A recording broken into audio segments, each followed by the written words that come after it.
Namaskar and welcome.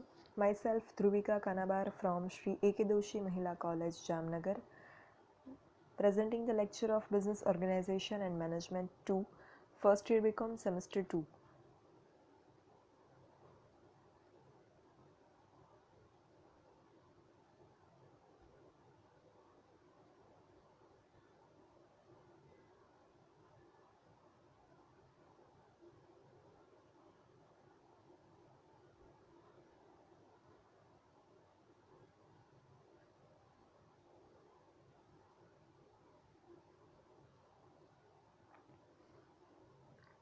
Last સેશનમાં આપણે લીકર્ટ system of management લીકર્ટની સંચાલકીય શૈલીઓ વિશે વાત કરી. હવે આપણે નેતાગીરીના સિદ્ધાંતોમાં લીકર્ટ સિવાય એક સિદ્ધાંત આવશે ડિસ્કસ કરવાનો, ફિડલરનો કન્ટિન્જન્સી સિદ્ધાંત. એ ડિસ્કસ કરવાના છીએ આ સેશનમાં. કન્ટિન્જન્સી થિયરી ઓફ ફિડલર અથવા તો ફિડલરનો પરિસ્થિતિજન્ય સિદ્ધાંત. કન્ટિન્જન્સી એટલે આકસ્મિક પરિસ્થિતિ, એવું થાય અચાનક આવી જઈએ, એટલે એ સિદ્ધાંતને ફિડલરનો પરિસ્થિતિજન્ય સિદ્ધાંત તરીકે પણ ઓળખવામાં આવે છે. હવે આ સિદ્ધાંત જે છે કેવી રીતે ડેવલપ થયો, એ સિદ્ધાંતનો જે ફંડામેન્ટલ્સ છે એ શું છે, કઈ રીતે આ પ્રિન્સિપલ જે છે અપ્લાય થાય છે, એ બધી વાત આપણે અહીંયા ડિસ્કસ કરવાની છે. ફ્રેડ એફ ફિડલર નામના એક એક્સપર્ટ હતા. એમણે બહુ જ વર્ષોના સંશોધન પછી નેતૃત્વ અને એની અસરકારકતા, લીડરશિપ એન્ડ ઇટ્સ ઇફેક્ટિવનેસ, આના ઉપર એક જે છે એ પ્રિન્સિપલ એસ્ટાબ્લિશ કર્યો, ઇવોલ્વ કર્યો આ પ્રિન્સિપલ. જે એમની એક બુક છે અ થિયરી ઓફ લીડરશિપ ઇફેક્ટિવનેસ, એમાં પણ એમણે આ જે પ્રિન્સિપલ છે એ પ્રેઝન્ટ કરેલો છે. ફિડલરનો આ જે પ્રિન્સિપલ છે એ નેતૃત્વની અસરકારકતાનું કન્ટિન્જન્સી મોડલ તરીકે પણ ઓળખવામાં આવે છે. આ જે પ્રિન્સિપલ છે એ નેતૃત્વની અસરકારકતાનું model of leaders effectiveness model, એના તરીકે પણ એને ઓળખવામાં આવે છે. હવે જે આ પ્રિન્સિપલ છે, ફિડલરનો જે આ સિદ્ધાંત છે, નેતૃત્વની અસરકારકતાનો આધાર અહીંયા જે છે એ બે વસ્તુ ઉપર રહેલો છે, એમ ફિડલર કહે છે. નેતૃત્વની શૈલી કે પ્રકાર, લીડરશિપ સ્ટાઇલ અને પરિસ્થિતિની અનુકૂળતા. આ બંને પરિબળો જે છે એની આંતર પ્રક્રિયા ઉપર, આ બંને જે વેરિયેબલ છે એના ઇન્ટરેક્શન ઉપર આ પ્રિન્સિપલ જે છે એ એમ કહે છે કે નેતૃત્વની અસરકારકતાના ઉપર ડિપેન્ડ કરે છે. આ બંને સિદ્ધાંત ઉપર લીડરશિપની ઇફેક્ટિવનેસ અસર કરે છે. પરિસ્થિતિની અમુક પ્રકારની અનુકૂળતા હોય ત્યારે અમુક પ્રકારની શૈલી જે છે અસરકારક નીવડે, અને પરિસ્થિતિની અનુકૂળતા જો જુદી હોય તો જુદા પ્રકારની નેતૃત્વની શૈલી અસરકારક નીવડે. એટલે નેતૃત્વની શૈલી કે પ્રકારની સફળતા જે છે એ પરિસ્થિતિ ઉપર આધારિત છે. System or type of leadership is depend on favourability of condition. Condition જે છે એની ફેવરેબિલિટી અમુક હોય તો લીડરશિપ સ્ટાઇલ અમુક એપ્લિકેબલ થશે, અને કન્ડિશન જે છે એની ફેવરેબિલિટી અલગ હોય તો પછી જે લીડરશિપ સ્ટાઇલ હશે એ અલગ હશે, એવું ફિડલર જે છે એના પ્રિન્સિપલમાં કહે છે. હવે આ નેતૃત્વની શૈલી કે પ્રકાર કઈ રીતે અસર કરે છે અને પરિસ્થિતિની અનુકૂળતા કઈ રીતે અસર કરે છે, એ બંને ઇન્ડિવિજ્યુઅલી આપણે ડિસ્કસ કરવાના છે. તો એ બંને વન બાય વન ડિસ્કસ કરીએ. સૌથી પહેલાં ડિસ્કસ કરીએ નેતૃત્વની શૈલી વિશે, સિસ્ટમ ઓફ લીડરશિપ. તો અહીંયા ફિડલરના સિદ્ધાંતમાં જે આ બે મુખ્ય પાયાના ખ્યાલ છે, નેતૃત્વની શૈલી અને પરિસ્થિતિની અનુકૂળતા, system of leadership and favourability of condition કે સિચ્યુએશન, એ જે બંને મેઇન એના ફંડામેન્ટલ્સ છે, એમાંથી પહેલું છે નેતૃત્વની શૈલી, સિસ્ટમ ઓફ લીડરશિપ.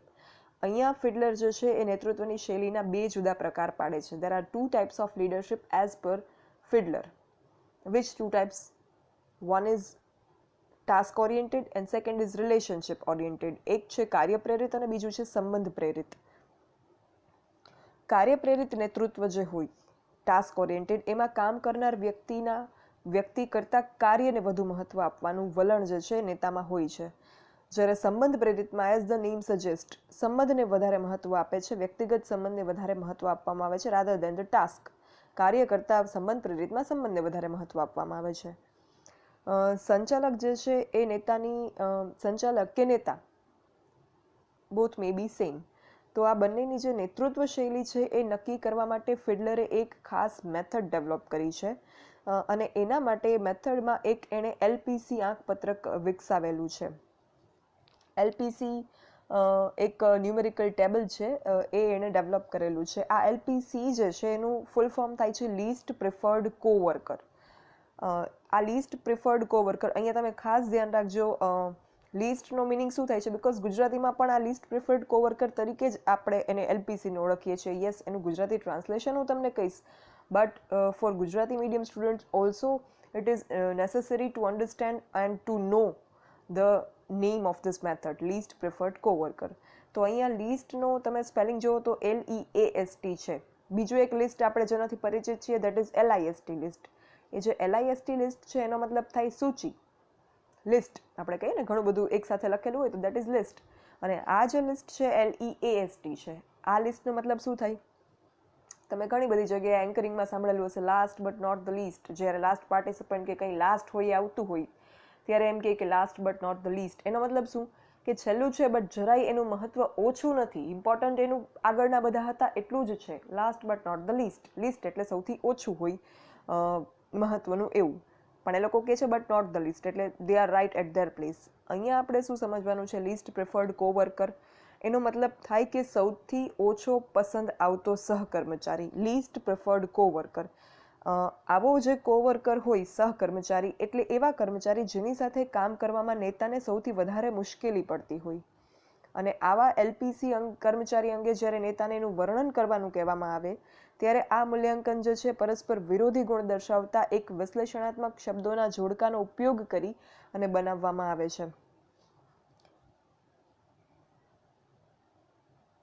એક ન્યુમેરિકલ ટેબલ જે છે બનાવવામાં આવે છે જેમાં આ રીતના કંઈક લખેલું હોય. અહીંયા તમે જુઓ તો એક બાજુ નેગેટિવ પોઈન્ટ્સ લખેલા છે, એક બાજુ પોઝિટિવ્સ લખેલું છે. નેગેટિવમાં અનપ્લીઝન્ટ છે તો સામે છે પ્લીઝન્ટ. નેગેટિવમાં રિજેક્ટિંગ છે તો સામે છે એક્સેપ્ટિંગ. નેગેટિવમાં ટેન્સ છે તો સામે છે રિલેક્સ્ડ. કોલ્ડ તો વાર્મ. આવી રીતે ઓપોઝિટ જે છે એ ક્વોલિટીઝ લખેલી હોય અને વચ્ચે જે છે એ પછી એનું સ્કોરિંગ આપેલું છે 1 2 3 4 5 6 8. તો આનું જે છે એ આંકપત્રક નેતા તૈયાર કરે છે અને બંને બાજુ ક્વોલિટીઝ આપેલી છે. જે ક્વોલિટીઝ એમાં વધારે હોય એ મુજબ એને સ્કોર આપવામાં આવે છે. પછી અલ્ટિમેટલી આમાં જે છે એ આ જે બધા એના કેરેક્ટરિસ્ટિક્સ લખેલા છે, તમારી બુકમાં જે આ ટેબલ છે એ આપેલું છે, બટ થોડું મેથડ જે છે એની અલગ છે. તમારે આટલું મોટું ટેબલ બનાવવાની જરૂર નથી એક્ઝામમાં. મેં અહીંયા જસ્ટ ફોર એક્સપ્લેનેશનના પર્પઝથી આ ટેબલ મૂકેલું છે, બટ તમારે 4-5 ખાલી કેરેક્ટરિસ્ટિક્સ વાળું તમે બસ એક્ઝામ્પલ તરીકે એક આપી શકો એવું ટેબલ બનાવો, that is enough for you. તો આ જે ટેબલ છે એ સૂચવે છે કે બે વિરોધાભાસી ગુણ દર્શાવતા જે ગુણો હોય કોઈ એક વ્યક્તિમાં, સહકર્મચારીઓમાં, તો એનું કયા ગુણનું પ્રમાણ કેટલું છે વ્યક્તિમાં એનું આ એક ટેબલ છે. તમારી બુકમાં પેજ નંબર 33 ઉપર આપેલું છે. અગર તમારે જોવું હોય તો એમાં ગુજરાતીમાં આપેલું છે. તમારે 4-5 જ એના જે કેરેક્ટરિસ્ટિક્સ છે મેન્શન કરવાના છે. એટલે આ જે છે માત્ર મેં ખાલી તમને સમજાવવા માટે અહીંયા મૂકેલું છે. તો એમાં તમારી બુકમાં છે બુદ્ધિશાળી સામે ડફોડ કે ઠોઠ, કાર્યક્ષમ તો એની સામે અણઘડ, એવી રીતના એક્ઝામ્પલ્સ આપેલા છે. સહકાર અથવા તો એની સામે ઓપ્શનમાં અસહકાર, ઉત્સાહી તો નિરુત્સાહી કે આળસુ, એવી રીતના આપેલું છે. મતલબ કે એક જે છે એ પોઝિટિવ કેરેક્ટરિસ્ટિક હોય અને બીજું જે છે એ નેગેટિવ કેરેક્ટરિસ્ટિક હોય. આ રીતના અહીંયા ટેબલ જે છે એ બનાવવામાં આવતું હોય અને પછી એ ટેબલ જે છે એને ફિલ્ડ ફિલઅપ કરે જે નેતા છે એ દરેક કોવર્કરની ઇન્ફોર્મેશન, અને પછી એના ઉપરથી એનું ડિસાઇડ કરવામાં આવે કે એ વ્યક્તિ જે છે એનો LPC કેટલો છે. પછી એના અમુક સર્ટેન સ્કોર થાય ટેબલના, સપોઝ 70 અપ કે એટલા થાય તો એ વ્યક્તિ જે છે એવા સંજોગોમાં એક ટાઈપની લીડરશિપ એમાં એપ્લાય થાય. એનો 70 થી 50ની વચ્ચે સ્કોર થાય તો એમાં એ પ્રકારે થાય, અને 50 બિલો 50 થાય તો એ પ્રકારે જે છે એ સ્કોર એનો થાય. તો અહીંયા પણ એવી રીતે ઓપોઝિટ કેરેક્ટરિસ્ટિક આપેલા છે જેનું એક આંકપત્રક જે છે એ તૈયાર કરે છે નેતા જે છે એ, અને એના પછી એનો LPC આંક જે છે એ નક્કી કરવામાં આવે છે. અને LPC આંક જે છે એ નેતાની શૈલી ઓળખવામાં મદદ કરે છે કે નેતા જે છે એ કયા પ્રકારની શૈલી, કાર્યપ્રેરિત શૈલી છે નેતાની કે સંબંધ પ્રેરિત શૈલી છે, ટાસ્ક ઓરિએન્ટેડ છે કે રિલેશન ઓરિએન્ટેડ છે, એ એના પરથી ખ્યાલ આવે છે. ફિડલરની જે પ્રિન્સિપલ છે એના 2 ફંડામેન્ટલ્સ છે, મેં તમને વાત કરી. ફર્સ્ટ, નેતૃત્વની શૈલી કે પ્રકાર, સિસ્ટમ ઓફ લીડરશિપ, અને સેકન્ડ, પરિસ્થિતિની અનુકૂળતા. સિસ્ટમ ઓફ લીડરશિપ આપણે ડિસ્કસ કર્યું. હવે પરિસ્થિતિની અનુકૂળતા વિશે ડિસ્કસ કરીએ, ફેવરેબિલિટી ઓફ સિચ્યુએશન. તો નેતા જે છે એને જે પરિસ્થિતિમાં કામ કરવાનું હોય એની અનુકૂળતા કેટલી, દેટ ડિપેન્ડ્સ ઓન 3 ફેક્ટર્સ. એ 3 પરિબળો ઉપર આધાર રાખે છે. First is leader member relations, નેતા સભ્યોના સંબંધ કેવા છે. સેકન્ડ ઇઝ વર્ક સ્ટ્રક્ચર, કાર્યમાળખું. And third is position authority, સ્થાન સત્તા. નેતા સભ્યના જે સંબંધ છે એ કઈ રીતના ડેપિક્ટ કરે છે ફેવરેબિલિટી ઓફ સિચ્યુએશન, પરિસ્થિતિની અનુકૂળતા. જૂથના જે સભ્યો છે, ગ્રુપના મેમ્બર્સ છે, એ નેતાને કેટલા અંશે સ્વીકારે છે, એના ઉપર કેટલો ટ્રસ્ટ છે એમને, નેતાની વર્તણૂકની કેટલી અસર એ લોકો સ્વીકારવા તૈયાર છે, એના ઉપર ડિપેન્ડ છે કે નેતા સભ્યના સંબંધો જે છે એ હેલ્ધી છે કે વીક છે, સારા છે કે નબળા છે. પછી બીજી વસ્તુ પરિસ્થિતિની અનુકૂળતા ઉપર ડિપેન્ડ કરે, દેટ ઇઝ વર્ક સ્ટ્રક્ચર, કાર્યમાળખું. તાબેદાર કર્મચારીઓ હોય કે જે નેતાના હેઠળ કામ કરતા હોય, એ કાર્યો અંગેની કાર્ય જરૂરિયાત ચોક્કસ અને સ્પષ્ટ રીતે નક્કી કરવામાં આવી હોય તો એના નિર્ણયની જે યથાર્થતા છે એ ચકાસી શકાય. કોઈ પણ ડિસિઝન નેતા લે કેટલું અપ્રોપ્રિએટ છે એ નક્કી કરી શકાય. તો માળખાકીય તત્વ જે છે એ ઊંચું છે એમ ગણાય. અને કાર્ય અંગેની વિગતો જે છે અગર સ્પષ્ટ ન હોય, અચોક્કસ હોય, તો કાર્યનું માળખાકીય તત્વ જે છે એ નીચું છે એમ કહેવાય. એટલે કાર્યનું માળખું કેવું છે એના ઉપર પણ પરિસ્થિતિ અનુકૂળ હશે કે પ્રતિકૂળ, દેટ ડિપેન્ડ્સ. અને થર્ડ ફેક્ટર જે છે વિચ અફેક્ટ્સ ધ સિચ્યુએશન, એ છે પોઝિશન ઓથોરિટી, સ્થાન સત્તા. નેતાને એના સ્થાનને કારણે જે સત્તા મળે છે, નેતા છે એ લીડર છે, તો લીડર હોવાનો એને એક પાવર એને આપવામાં આવેલો હોય, સત્તા આપવામાં આવેલી હોય. તો આ જે એને સત્તા મળે છે એને બદલો આપવાની કે શિક્ષા કરવાની શક્તિ પણ એની સાથે મળે છે. અગર ઇફ સમથિંગ ગોઝ રોંગ તો ધ લીડર મે પનિશ, એ સજા કરી શકે. તો નેતાની સ્થાન શક્તિ મજબૂત કે નબળી પણ હોઈ શકે. એને જે પાવર્સ આપેલા હોય એ વધારે પાવર્સ હોય અથવા તો ઓછા પાવર્સ હોય એવું પણ બની શકે. આ રીતના જે છે એ ફિડલરની રજૂઆત અનુસાર આ 3 વેરિયેબલ્સ જે છે એ પરિસ્થિતિની અનુકૂળતાની કક્ષા નક્કી કરે છે. આ જે 3 પરિબળ છે એની અલગ અલગ કક્ષાઓ નક્કી કરી અને 8 પ્રકારની સ્થિતિનું સર્જન થઈ શકે. તમારી બુકમાં એક ટેબલ પેજ નંબર 34 ઉપર આપેલું છે. સેમ ટેબલ આ જ છે પણ ખાલી પ્રેઝન્ટેશન અલગ છે. એક્સપ્લેન કરીશ એટલે તમને બંને સમજાઈ જશે. તમારે પહેલું ટેબલ બનાવવાનું છે પણ અહીંયા એક્સપ્લેનેશન કરવા માટે મેં એક અલગ ટેબલ મૂકેલું છે, તો એ પણ તમારે રેફર કરવું હોય તો યુ કેન. ટેબલ ઉપર સૌથી પહેલાં આપણે લેફ્ટ સાઈડે જોઈએ તો શું આપ્યું છે, 3 જે વેરિયેબલ્સની આપણે વાત કરી, નેતા સભ્યના સંબંધો એટલે કે લીડર મેમ્બર રિલેશન્સ, સેકન્ડ છે ટાસ્ક સ્ટ્રક્ચર, કાર્યમાળખું, અને થર્ડ છે પોઝિશન પાવર. તો એ ડાબી બાજુએ આપેલા છે, એ છે પરિસ્થિતિ. અને બાકી જે છે એ આપેલું છે એ અલગ અલગ કક્ષાઓ આપેલી છે. તો અહીંયા તમે સૌથી નીચેની કક્ષાથી આપણે જોઈએ, સ્ટ્રોંગ વીક જે આપેલું છે ને ત્યાંથી આપણે જોઈએ તો એ 8 ટાઈમ્સ લખેલું છે, સ્ટ્રોંગ વીક. તમારી બુકમાં જે ટેબલ છે એમાં પણ એમ જ છે, સ્ટ્રોંગ એટલે મજબૂત અને વીક એટલે નબળું, મજબૂત, એ રીતના. પછી છે જે સેકન્ડ રો છે એમાં કેવી રીતના છે, તો એમાં જે છે એ 2માં હાઈ છે, 2માં લો છે, અગેન 2માં હાઈ છે, 2માં લો છે, ટાસ્ક સ્ટ્રક્ચર વિશેનું જે છે એમાં. અને જે ઉપર છે એમાં 4માં ગુડ છે અને 4માં પુઅર છે. મતલબ છે 8 જ અહીંયા રો, અહીંયા કોલમ્સ 8 જ છે, પણ જે કોલમમાં સેમ ઇન્ફોર્મેશન છે એને મર્જ કરી દીધેલા છે. આ ડિફરન્સ છે ટેબલ જે તમે બુકમાં જોશો અને જે અહીંયા જોવો છો એમાં. બાકી બધું જ સેમ છે. તમને યાદ રાખવામાં આ રીતના જે હશે એ ઇઝી પડશે. તમારી બુકમાં તમે જોશો તો આપણે અહીંયા ગુડમાં કેટલા કોલમ્સ જે છે ઇન્ક્લુડ થાય છે, તમારે કોલમ આ જોવાના, આ કોલમ નંબર્સ છે, રાઈટ? 4 જે છે કોલમ નંબર છે. તો તમે ગુડમાં જોશો તો 4 કોલમ ઇન્ક્લુડ થઈ જાય છે, બરાબર? આપણા 4 કોલમ ગુડમાં સમાઈ જાય છે, લીડર મેમ્બર રિલેશન્સમાં, ગુડમાં. તમારી બુકમાં પણ 1, 2, 3, 4માં લીડર મેમ્બર રિલેશન જે છે, નેતા સભ્ય સંબંધો, એમાં 4 વખત સારું જ આપેલું છે, પછી 4 વખત જે છે પુઅર આપેલું છે, સેમ છે. પછી જે ટાસ્ક સ્ટ્રક્ચર છે એમાં 2માં હાઈ છે, તો તમારી બુકમાં પણ 2માં ઊંચું એવી રીતે છે, પછી લો છે, નીચું 2 વખત, પછી અગેન 2 વખત હાઈ, ઊંચું અને અગેન 2 વખત લો. આ રીતના જે છે એ ટેબલ પ્રેઝન્ટેશન ખાલી ડિફરન્ટ વેમાં કરેલું છે, બાકી nothing is different in the table given in your book and given year. Fine. હવે આપણે જે છે અહીંયા જોઈએ તો જે ટાસ્ક મેમ્બર રિલેશન છે અગર ગુડ હોય, first condition, leader member relation good હોય. સેકન્ડ, ટાસ્ક સ્ટ્રક્ચર જે છે એ હાઈ હોય અને જે પોઝિશન પાવર છે એ પણ સ્ટ્રોંગ હોય, તો એ સાનુકૂળ પરિસ્થિતિ દર્શાવે છે, એ ફેવરેબલ કન્ડિશન છે. પછી એટલે અહીંયા 1 ગુડ, સેકન્ડ હાઈ અને થર્ડ સ્ટ્રોંગ, એટલે બધું જ પોઝિટિવ છે, તો ફેવરેબલ કન્ડિશન. પછી સેકન્ડની આપણે વાત કરીએ તો લીડર મેમ્બર રિલેશન્સ અહીંયા પણ ગુડ છે, ટાસ્ક સ્ટ્રક્ચર અહીંયા પણ હાઈ છે અને જે પોઝિશન પાવર છે એ અહીંયા વીક છે. મતલબ એક જ પોઈન્ટ અહીંયા વીક છે, બાકીના બંને પોઈન્ટ પાછા ફેવરેબલ છે, સો અગેન ફેવરેબલ કન્ડિશન.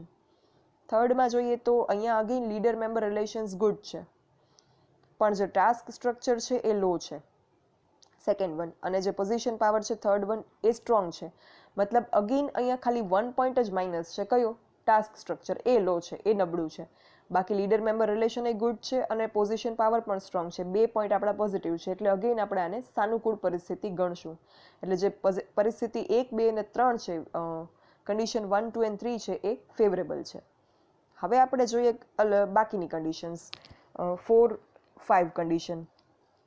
તો 4માં શું છે? 4માં લીડર મેમ્બર રિલેશન ગુડ છે, ટાસ્ક સ્ટ્રક્ચર લો છે,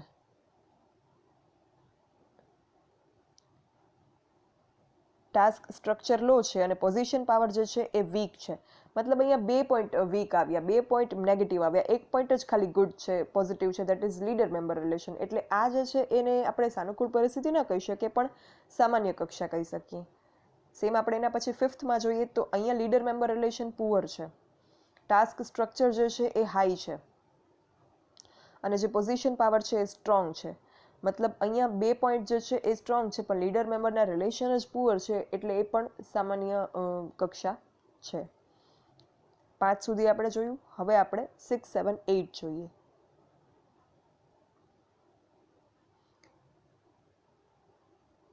તો અહીંયા 6થમાં જે લીડર મેમ્બર રિલેશન છે એ તો પુઅર જ છે અગેન, ટાસ્ક સ્ટ્રક્ચર હાઈ છે, ટાસ્ક સ્ટ્રક્ચર જે છે એ હાઈ છે અને પોઝિશન પાવર છે એ વીક છે. મતલબ 2 પોઈન્ટ વીક છે, ખાલી એક જ પોઈન્ટ પોઝિટિવ છે, દેટ ઇઝ ટાસ્ક સ્ટ્રક્ચર. એટલે આપણે આને જે છે એ પ્રતિકૂળ પરિસ્થિતિ દર્શાવીએ છીએ. પછી જે 7th છે એમાં પણ લીડર મેમ્બર રિલેશન પુઅર છે, ટાસ્ક સ્ટ્રક્ચર પણ લો છે, બટ પોઝિશન પાવર સ્ટ્રોંગ છે, એટલે 1 પોઈન્ટ પોઝિટિવ છે અને 2 point negative. Again that is unfavourable situation, પ્રતિકૂળ પરિસ્થિતિ છે. અને જે લાસ્ટ વન છે 8th, એમાં તો લીડર મેમ્બર રિલેશન પણ પુઅર છે, ટાસ્ક સ્ટ્રક્ચર પણ લો છે અને પોઝિશન પાવર પણ વીક છે. સો આ જે છે એ ટોટલી અનફેવરેબલ કન્ડિશન છે. તો આ રીતના ફિડલરના સિદ્ધાંતમાં સૌથી અનુકૂળ પરિસ્થિતિ અને પ્રતિકૂળ પરિસ્થિતિ અને સામાન્ય અનુકૂળતાવાળી પરિસ્થિતિ, આ ત્રણને અલગ અલગ રીતે જે છે એ કેટેગરાઇઝ કરવામાં આવેલા છે.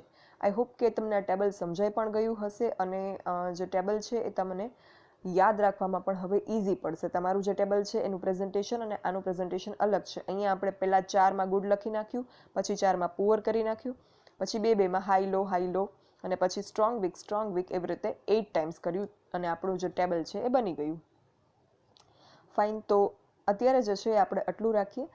ફિડલરનો જે કન્ટિન્જન્સી પ્રિન્સિપલ છે એના 2 ફંડામેન્ટલ્સ જે છે, લીડરશિપ સ્ટાઇલ, નેતૃત્વની શૈલી અને પરિસ્થિતિની અનુકૂળતા, ફેવરેબિલિટી ઓફ કન્ડિશન, એ બંને આપણે ડિસ્કસ કર્યા. હવે આપણે આ બંનેનું જે છે એ એનાલાઇસિસ કરવાનું છે, એનાલાઇઝ કરવાના છે બંનેને, અને બંનેનું જે મેથડ છે એનું આપણે ઇવેલ્યુએશન કરવાનું છે, મૂલ્યાંકન કરવાનું છે. એ આપણે નેક્સ્ટ સેશનમાં કરીશું. Thank you. For any doubts or queries, you can write me on this mail dbk9akdmc@gmail.com. Thank you.